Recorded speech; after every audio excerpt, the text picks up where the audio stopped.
El 27 de agosto es un día clave para Luis Hermosilla. El abogado entra al penal Santiago I acusado de soborno en el marco de la investigación del caso Audios, aunque al día siguiente es derivado al anexo Capitán Llaver en medio de alta expectación de la prensa. Hace indispensable que, atendido la gravedad de los delitos y sus consecuencias en el ámbito institucional como en el mercado financiero, configuran los delitos pluriofensivos, hacen en definitiva la libertad de los imputados sea un peligro para la seguridad de la sociedad y por consecuencia se decretará a su respecto la prisión preventiva. El destacado abogado penalista ahora está bajo cuestionamientos por su presunta influencia con la élite política, judicial y empresarial, tras destaparse una serie de chats que han salpicado a jueces, fiscales, exministros y hasta rostros de televisión. Acaban de enviar a la cárcel en prisión preventiva a un señor que se creía todopoderoso, al señor Hermosilla. ¿Cómo están? Bienvenidas y bienvenidos a un nuevo capítulo de El Año en una Semana. Son 7 hitos que marcaron este 2024 y sin duda el caso Audios es una noticia que ha marcado el año y que probablemente marque también parte del 2025. Cerrando ya este 2024 vamos a saludar a nuestra compañera Josefina Ecolt, que nos va a ayudar a adentrarnos en este caso y a entender un poquito cuáles son las distintas aristas porque ha ido creciendo. Es como un pulpo, tiene como varios tentáculos esto, ¿no? ¿Cómo estás, José? Gracias por acompañarnos. ¿Cómo estás, Toti? Muchas gracias por la invitación. Sí, la verdad es que yo creo que cuando Leonardo Villalobos graba este audio y después la señora de Rodrigo Doppelberg lo filtra, digamos, nunca se imaginaron que esto iba a terminar. La avalancha que iba a provocar, claro. Que iba a ser y que finalmente iba a terminar siendo como si el caso Penta y el caso SQM de alguna manera fueron como nuestra pérdida de virginidad, entre comillas, en lo que podía llegar a ser la eventual corrupción. Esto ya fue como definitivamente confirmar todo lo que veníamos sospechando que ocurría desde esa época, ¿no? Sí, respecto a eso, este caso parte con esa filtración y muchos se preguntan ¿por qué grabó? ¿Por qué la desconfianza? ¿Por qué además se decidió a pesar de que lo que tú dices, no tenía idea de la avalancha que iba a venir, ¿por qué se decidió a filtrarlo? Mira, fue una decisión de Rodrigo Doppelberg y su mujer porque ya sabían de los manejos irregulares que habían en relación a los dineros de los Sauer, a Factor, exactamente. Y Rodrigo Doppelberg estaba muy preocupado por su patrimonio y por también los eventuales delitos que se estaban cometiendo ahí. Ya había habido una advertencia a la Comisión de Mercados, de Valores, y según ellos no se había hecho nada. Entonces, la grabación de este audio iba a ser de alguna manera una presentación a la Fiscalía o un ultimátum para que se hiciera una investigación real. Pero como de alguna manera resguardo, junto con entregar este audio a las instituciones que tenían que hacer la investigación, también se le entrega a la prensa. ¿Funcionó como pensaban? Porque funcionó como un resguardo, finalmente terminó siendo mucho más grande esa filtración que lo otro. O sea, en el fondo terminaron hoy día, están en prisión preventiva todos los que tienen relación con esta primera causa madre, que es la que tiene que ver con delitos tributarios, sobornos y cohecho al interior del Estado. Finalmente hemos sabido que efectivamente habían empresas que no solamente lavaban activos eventualmente, sino que también sobornaban y manipulaban los intereses de esas empresas, y ya ahora sabemos que no solamente a nivel económico, de las instituciones económicas, sino que también política, claro, con lo que pasa con la lista Patio, ¿no? Y de alguna manera, con la filtración que llega a CIPER y con la decisión de CIPER de publicar este audio, yo te diría que más que resguardo, lo que terminó haciendo fue que se les devolviera encima. Yo siento que, no sé si Rodrigo Doppelberg se esperaba terminar también en prisión con esto. ¿Tú crees que se pudo haber visto en algún momento como una víctima? Mira, yo creo que a la luz de todo lo que ha salido con esto, yo siento que no, pero también pensaba él que iba a ser el que la iba a sacar más barata, entre comillas.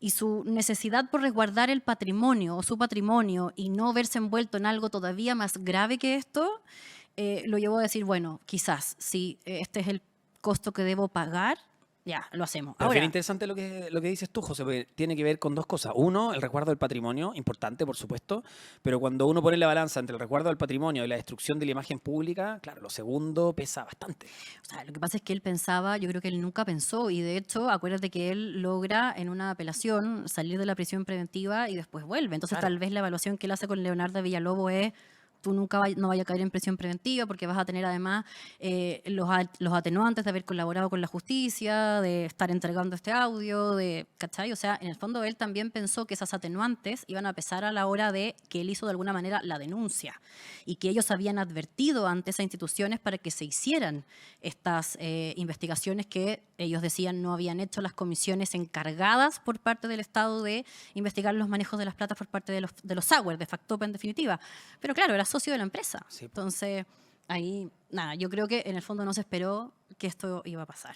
Hablemos de Luis Hermosilla, porque Luis Hermosilla tiene como un rol bien particular en este caso. Estamos hablando antes de patrimonio, de platas, ¿no? Del factor económico, empresarial, etcétera. Pero aquí también aparece un personaje que, además del factor económico, suma el factor poder, ¿no? Las influencias y cómo se pueden, en algunos casos, intentar manejar esas influencias. ¿Cómo termina con prisión preventiva o cuáles son los hitos que lo llevan a la prisión preventiva a Luis Hermosilla? Yo creo, y aquí te voy a sumar un poco también lo que revisábamos antes sobre Doppelberg y los Sauer y también los Jalaf. ¿Por qué nunca se imaginan que van a llegar a esto? Porque sienten que tienen tanto poder y se sienten tan intocables que creen que yo entrego este audio quizá o puede que salga algo sobre lo que en el fondo yo estoy haciendo, pero tengo tantas redes que a mí no me va a pasar nada. Sin duda eso lo tienen que haber pensado en algún momento y es cosa de escuchar o más bien leer cómo se manejan para saber que esto es así. Como el too big to fail, demasiado grande para caer, como que a mí no me van a tocar porque si caigo yo caen muchos. El efecto dominó es claro, es demasiado impactante. Entonces yo creo que aquí, claro, como que uno divide de alguna manera la arista económica, uno puede decir factor, patio y todos los manejos irregulares de dinero, que son estas causas por lavados de activos, soborno y también cohecho, que se están investigando en las aristas factor, patio. Pero además están lo mismo en la arista política, pues tráfico de influencias, también eventuales sobornos, cohechos, revelaciones de secretos que hemos ido conociendo, y que eso se destapa cuando el teléfono de Luis Hermosilla es incautado a propósito de esta arista más económica, si Claro. tú quieres. ¿Cómo queda el Poder Judicial acá, José? ¿Y cómo queda el Ministerio Público particularmente? Porque hemos visto que esto ha salpicado a distintos estamentos de la sociedad. No sé si Luis Hermosilla es la persona clave que hace que esto sea así o no. O sea, su teléfono, en el fondo. Claro. Luis Hermosilla es en una primera instancia, no eventualmente, en una primera instancia formalizado por lavado, por soborno, por cohecho y por delitos tributarios. Y ahora están enfrentando una eventual reformalización por tráfico de influencias, después de la declaración de Andrés Chadwick, que finalmente logra configurar su rol de funcionario público cuando otras cosas suceden. Lo de patio, las filtraciones de secreto por parte del exdirector de la Policía de Investigaciones, las interferencias en los casos SQM Penta, etc. Y ahí la figura de Luis Hermosilla y todos los contactos que él mantenía con el Poder Judicial, Vivanco, el juez Muñoz y también el juez Ulloa cuestionados por esto, Vivanco fuera en definitiva. Se declara por unanimidad que la señora Ángela Vivanco Martínez no ha tenido un buen comportamiento en el ejercicio de sus funciones y en consecuencia se acuerda la remoción de su cargo como ministra de esta Corte Suprema de Justicia. La Fiscalía también súper cuestionada por su rol en esta revelación de secreto y eventual también tráfico de influencia. Ministerios, el caso del Ministerio de Vivienda aprobando el proyecto de patio, ¿no? En este caso. Finalmente nos empezamos a dar cuenta que Luis Hermosilla, cuando tocaba estas puertas, cuando levantaba el teléfono, y el mismo Felipe Ward lo dice en su declaración, hablaba el nombre de Andrés Chadwick y hablaba el nombre del expresidente y hablaba el nombre de una serie de personas poderosas para los que el resto o no se atrevía a decir que no, o esta manera de relacionarse a través de favores era la manera que conocían y a nadie le parecía ni extraño Ni cuestionable. ni cuestionable. Y hoy día yo siento que eso también es algo de lo que no solamente despertamos, sino que esperamos que sirva de lección, ¿no? Es que ahí también, bueno, influye el carácter de la persona, ¿no? Y también la manera, es como una especie como de juego de póker también, ¿no? Las Claro. cartas que tú vas mostrando.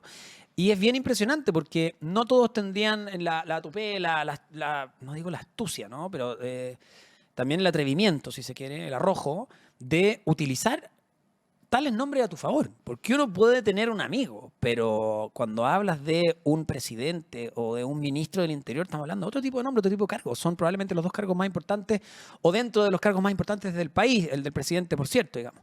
El más de todos, pero es difícil no creer o cuestionar a alguien que está al frente cuando te dice, no, esto viene de tal parte, porque uno dice, bueno, si estaba tirando este nombre arriba de la mesa, por algo será. Digamos. No quiero cuestionarlo porque me puede ir peor a mí, ¿o no? Bueno, de hecho, dentro del reporteo tú te encuentras con un montón de personas que te dicen en off the record que Hermosilla varias veces dijo que cuando él hablaba Andrés Chadwick. Y eso es súper decidor de lo que aquí pasa. Y también cuando está muy claro también cuáles son los intereses de Andrés Chadwick. Y son personas que no solamente son amigas desde la universidad, sino que fueron socios, fueron también colegas. O sea, Luis Hermosilla llega a trabajar al Ministerio del Interior de la mano de Andrés Chadwick. Es el principal asesor y el principal querellante también en causas del Estado en ese momento. Ahora, un punto es llegar a trabajar por el rol de confianza, porque las asesorías muchas veces se basan en eso también, pero otro punto es cómo tú ejecutas esas asesorías, cómo tú aprovechas también quizás esos nexos, ¿no? Y yo creo que ahí está el principal problema. Exacto. En que uno dice, bueno, si es que hay una alianza, si es que hay un nexo, uno espera que se hable de probidad y que eso se mantenga como en el tope, ¿no? Pero cuando eso se vulnera, y ahí aparecen los problemas. Y me da la impresión, corrígeme, José, pero claro, al parecer esto era una... Luis Hermosilla tenía una red. Porque no se trata de que para solucionar un problema contactaba a una persona por caso, sino que los iba uniendo. Que yo conozco a este, que conoce a este otro, que por acá. Entonces, al final, uno se queda con la sensación de que para solucionar un problema o para lograr algo, acudía a varias personas. Claro.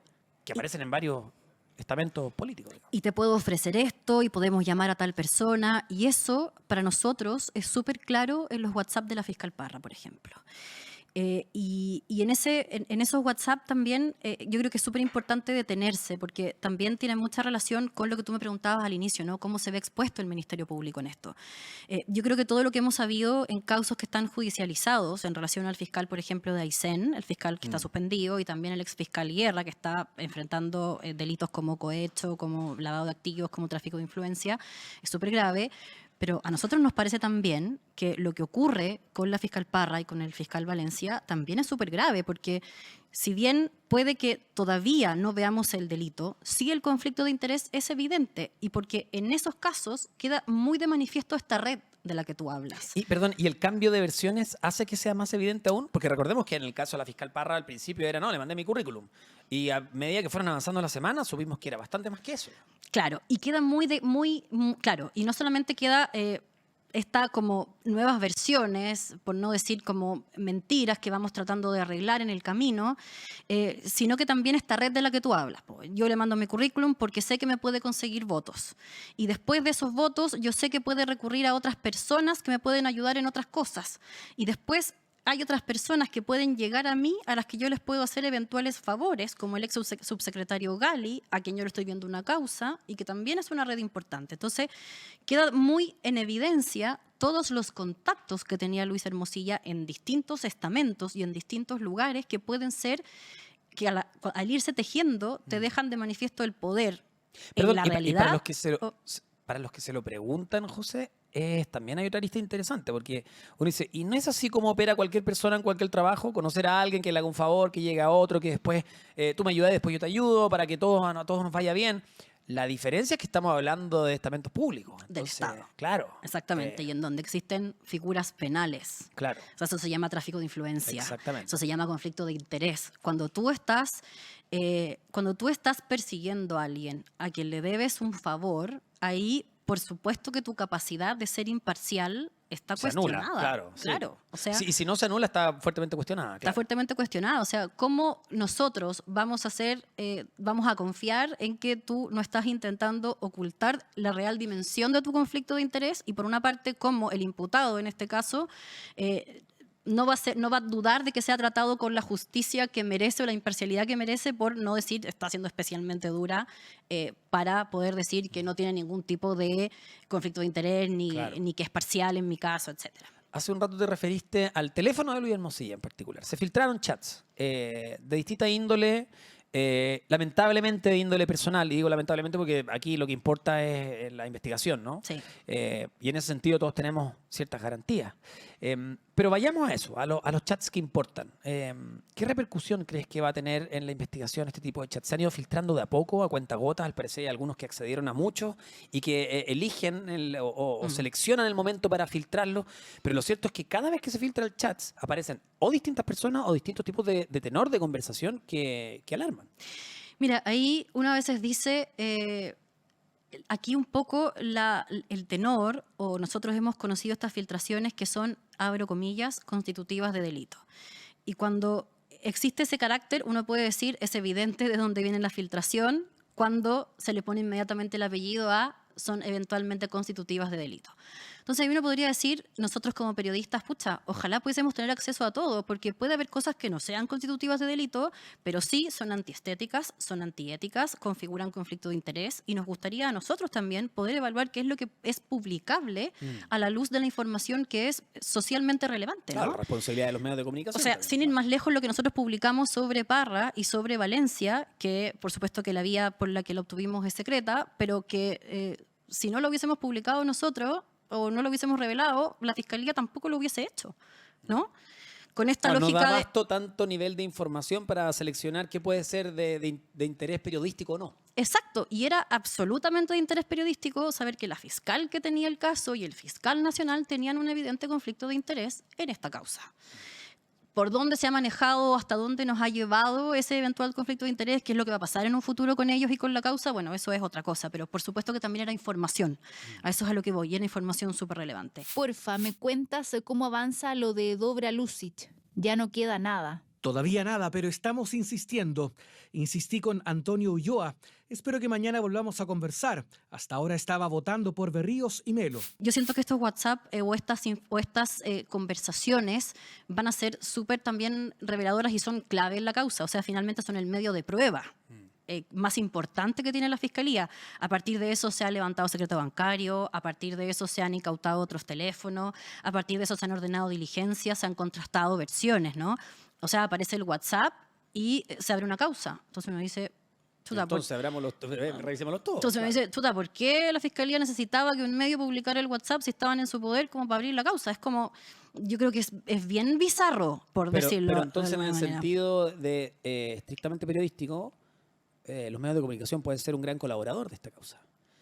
Al tener esa información a disposición, Claro. pueden ayudar también a seleccionar cuáles son las causas que se pueden abrir o cuáles son las causas que están quedando fuera y que probablemente también tengan interés público, ¿no? Y puede que no hayan causas ni penales ni civiles, pero sí pueden haber conflictos de interés, como estábamos conversando, sí pueden haber... O sí pueden haber relaciones que es entiendo. importante conocer a partir de eso para que la gente o las personas que después elegimos autoridades sepamos. Pero, perdón, y también para que marque un punto de inflexión, un precedente, porque también el conflicto de interés tiene que ver para que los propios involucrados sepan en el futuro, o lo piensen 2 veces antes de establecer una relación, sepan que está bien y que está mal. En el fondo nos ayuda a crecer a todos un poco también con este tema, digamos. O sea, por supuesto, hoy día la Fiscalía ha dicho que todavía no se puede formalizar y ahí también nuevamente hay versiones contradictorias. Andrés Chadwick. Y nuevamente se pone sobre el tapete el conflicto de interés que puede tener el fiscal nacional y también la fiscal Parra en este caso.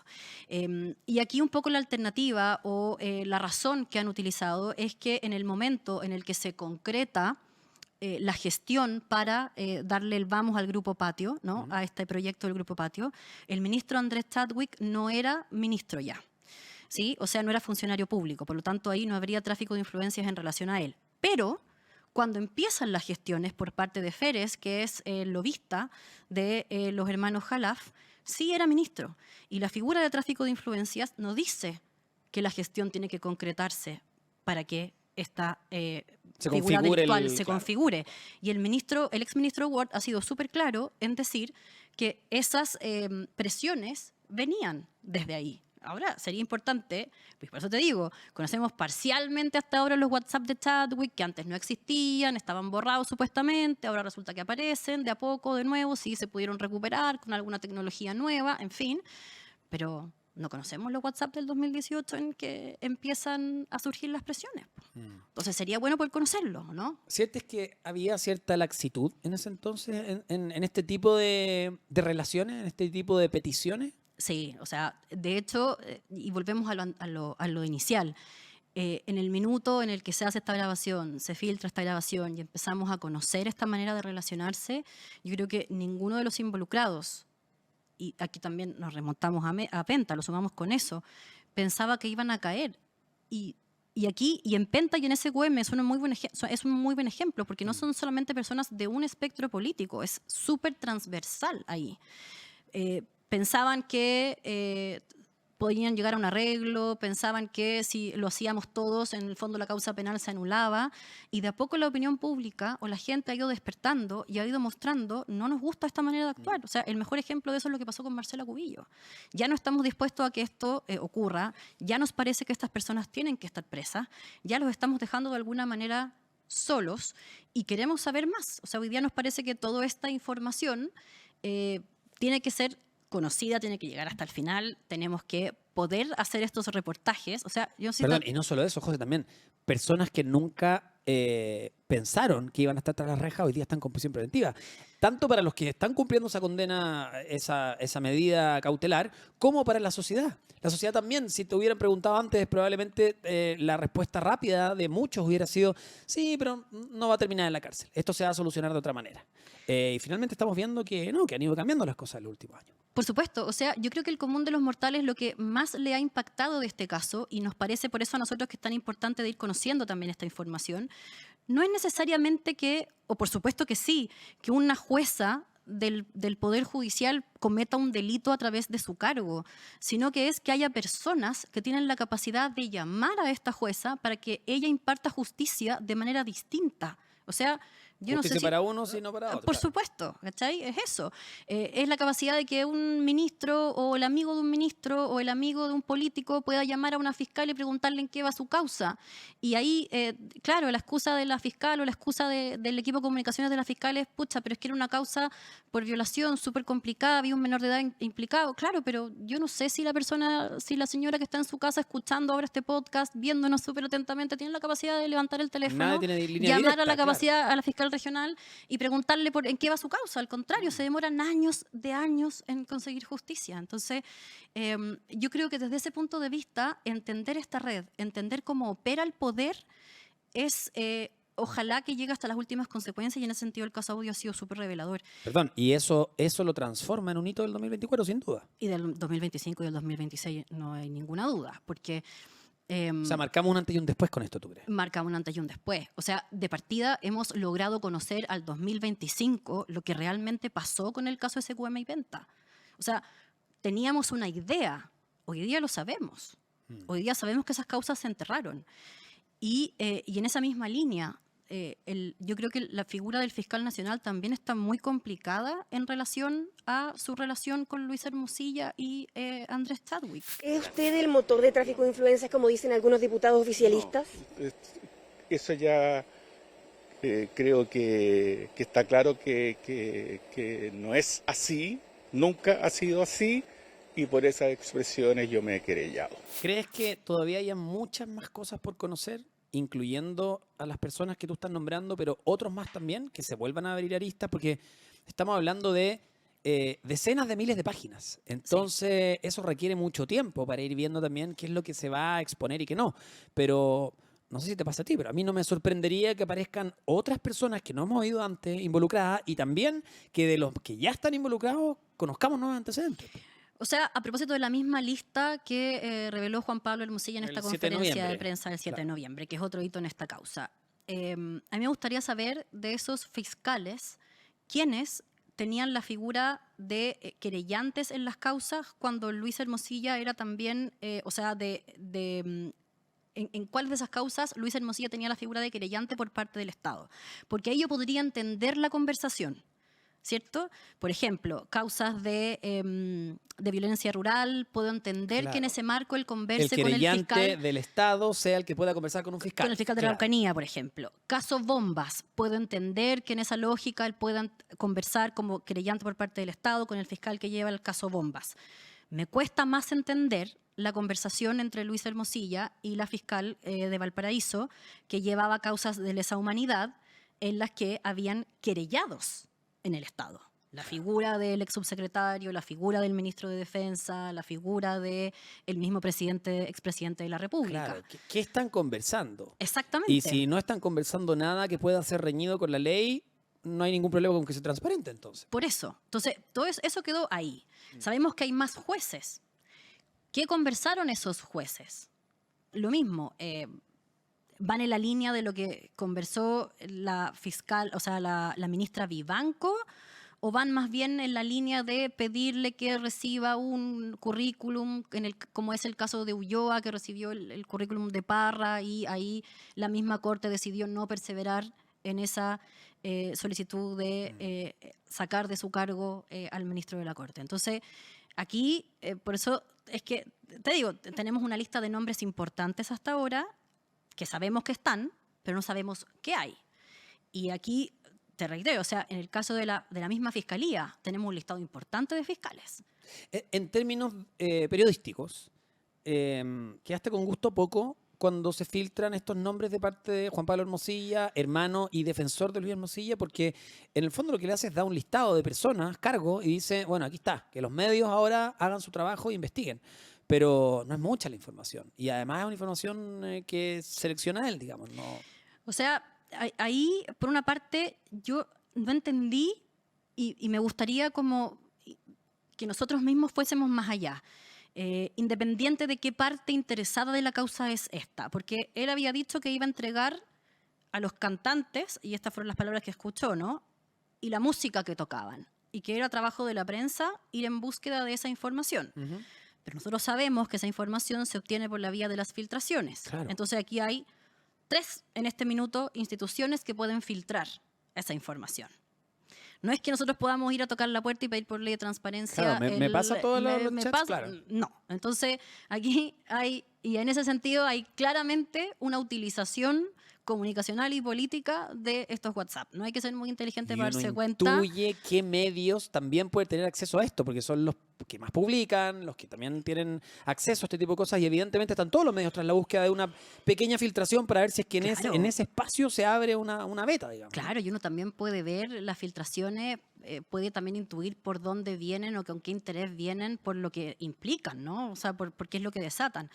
Entonces, a mí me gustaría que pudiésemos ir más allá con ese listado, po. O sea, si ya lo ofrecieron, o sea, podamos ver qué es lo que dicen y podamos ver nosotros qué es lo que es publicable o no. Y ahora está el Consejo de Defensa del Estado también. ¿Va a abrir causa? ¿Va a evaluar cuántas de esas conversaciones afectaron los intereses del Estado? No solamente los intereses económicos del Estado, los intereses políticos del Estado, los intereses estratégicos del Estado. Perdón, y también hay que confiar en la palabra, o en el criterio, más bien dicho, de el abogado de la persona querellada, digamos. Entonces es complejo, porque ¿qué pasa si hay nombres que decidieron no entregar? ¿Qué pasa si hay otros casos que no se están filtrando, que no aparecieron en este listado que le entregaron a la prensa? ¿Quién va a ser el encargado de abrir eventuales causas? Lo que tú dices, es tanta la información que probablemente al final del camino uno diga, bueno, hay algunos que van a respirar hondo porque se van a haber salvado, quizás. Claro. O sea, el mismo Andrés Chadwick, de alguna manera tuvimos todos la sensación, con bastante fundamento, de que estaba pasando bien colado, pues, Toti. O sea, si fue una presión, te diría yo, bien mediática, que finalmente la fiscal del caso dijera, sí, lo vamos a llamar a declarar como imputado, después de que varios dijéramos, nosotros incluidos como Chilevisión Noticias, ¿por qué Andrés Chadwick no ha declarado en esta causa? ¿Por qué no se ha incautado el teléfono de Andrés Chadwick? Que no se incauta hasta el día de hoy. O sea, si ya sabemos todo lo que destapó el teléfono de Luis Hermosilla, ¿por qué la persona que eventualmente podría también ser formalizada por tráfico de influencias junto con él todavía tiene el teléfono en su poder, si es que no está en el fondo del río Mapocho? Ahora, digamos. la gran pregunta que también muchos se hacen es que si empezamos a requisar teléfonos, podríamos tener una historia sin fin, digamos. No solamente con él, con otro tipo de ministros, con otro tipo de administraciones también. O sea, suma y sigue, porque al parecer nos dimos cuenta de que había una manera de hacer las cosas, cuestionable por supuesto, y no generalizada, pero sí que algunos la utilizaban, y que, como tú dices, el hito de este 2024 va a ser que de aquí en más van a tener que cambiar la manera de hacerse las cosas. O sea, seguro. Y esperemos también que la Fiscalía no tenga basada su causa en el teléfono de Luis Hermosilla. Y que esto de no haber incautado otros teléfonos sea porque también se dieron cuenta que esa no puede ser la principal evidencia, Claro. que por cierto puede ser declarada inadmisible todavía, porque es un WhatsApp, el origen de la incautación de este teléfono es un audio Filtrado, grabado en una instancia que es privada, en fin. Entonces, si tú no tienes la capacidad de hacer diligencias que le De den encontrar otras pruebas, claro. obviamente. Entonces, esperemos que esa sea la razón, ¿no? Y que detrás de eso exista una serie de otras diligencias y pruebas y manera de investigar que esté guiando esta causa de una manera distinta que solo basada en un teléfono y que no la conozcamos hasta ahora. Pero de todas maneras, los teléfonos aportan información de contexto que es muy relevante y que hoy día tenemos la tecnología de obtener incluso lo que está en la nube. Entonces, O incluso chats borrados. Claro. incluso chats borrados. Sí. José, tenemos que ir cerrando, pero ¿crees que el 2025 este caso va a permanecer entre nosotros y que va a ser igual de importante como fue el 2024? Sí, o sea, todavía falta la reformalización de Luis Hermosilla en este eventual tráfico de influencias por el caso Parque Capital. Todavía falta, digamos, todo el desarrollo de este juicio por todos estos delitos por los que ya están en prisión preventiva todos los protagonistas de esta historia, de la arista más económica. Todavía falta conocer el resto de la resolución de las causas en relación a los fiscales que también están siendo investigados, ¿no? Hablamos del caso de Manuel Guerra y también del fiscal regional de Aysén, que actualmente está suspendido. Falta saber qué es lo que va a pasar con el rol de Ángel Valencia, si la causa se va a quedar en manos de la fiscal Parry, por supuesto, conocer el rol y las implicancias del resto de los fiscales, ministros, políticos y también jueces que aparecen ya en estas conversaciones que conocemos y que vamos a ir conociendo. Josefina Ecolt con el caso Audios y todos sus derivados. Muchísimas gracias por acompañarnos en El Año en una Semana. Muchas gracias a todos y a ustedes también por acompañar. Y gracias también a todos ustedes. Recuerden, estamos revisando las 7 noticias más importantes de este 2024. Nos volvemos a encontrar. Que estén bien.